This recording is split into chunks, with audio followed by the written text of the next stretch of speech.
Hello mga palangga. So for today's video mga palangga, kasama ko yung aking tatlong pamangkin at isang kapitbahay na bata langga. So today's video ay mangunguha tayo ng baging langga, bagon sa amin.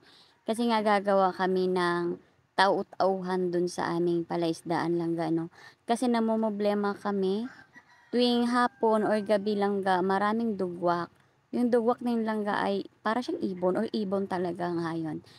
Kinukuha niya yung, maliliit na isda, yung similya natin langga na bangos. So, for today's video yun ang gagawin namin. Kailangan kumuha kami ng baging at kumuha kami ng kahoy para gawin naming tilangga at lalagyan namin ng damit. Parang tao-tao nga siya, ilalagay namin dito sa gitna ng, palaisdaan langga at diyan na nga kami sa aming, puwesto langga, puwesto area at may nakita kami mga hinog na bayabas langga ay nangunguha muna kami ng bayabas at kumain muna kami ng bayabas. So, kung napapansin niyo langga maraming lumot, yun kasi yung pagkain ng isda langga 'no.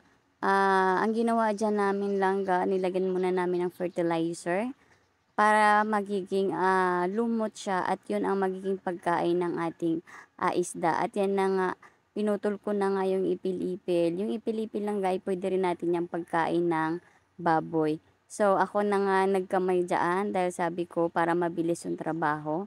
Pinutol-putol ko lang, tinansya ko lang langga para, magawan natin ng tao-tao yung ating, damit na ilalagay diyan.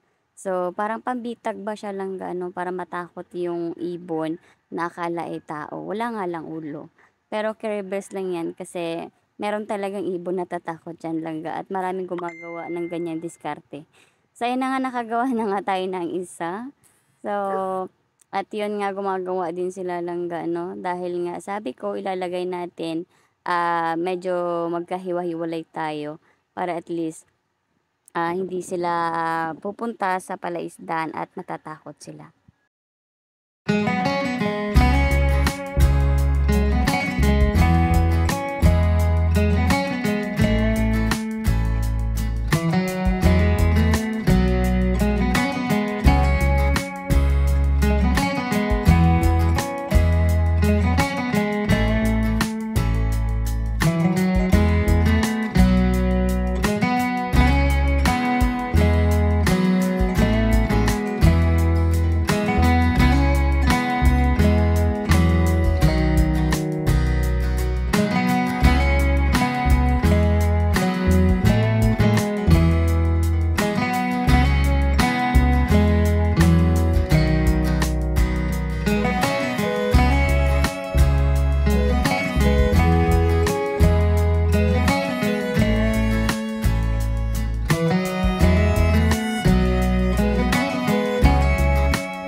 So, yun na nga langga, nailagay na natin yung ating tau-tauhan dito sa ating palaisdaan. At sabi ko, batsin na tayo dahil yung tubig niya as in sobrang init at sobrang init ng panahon. Ayan, kasama ko yung dalawang dalang gingging ko na pamangkin lang. Sabi ko, akyat na kami dahil nga sobrang init talaga niyan. At pansin nyo lang dun sa gilid, malalim talaga dyan langga, no? Kasi yun yung paraan ni Papa, sabi niya, yun daw yung maganda gawin basta may palaisdaan dapat daw sa gilid ay malalim.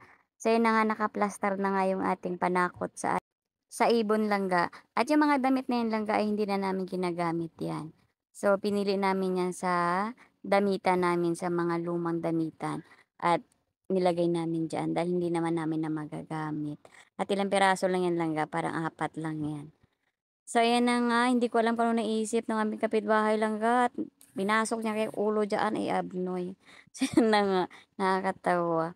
Ewan ko anong trip niya, ba't pinasok niya yung ulo niya diyaan sa panakot natin na damit. So yun na nga, naglalakad na kami, pauwi na kami mga langga at bitbit ko na yung tsinelas kasi maputik at yun lang, bye.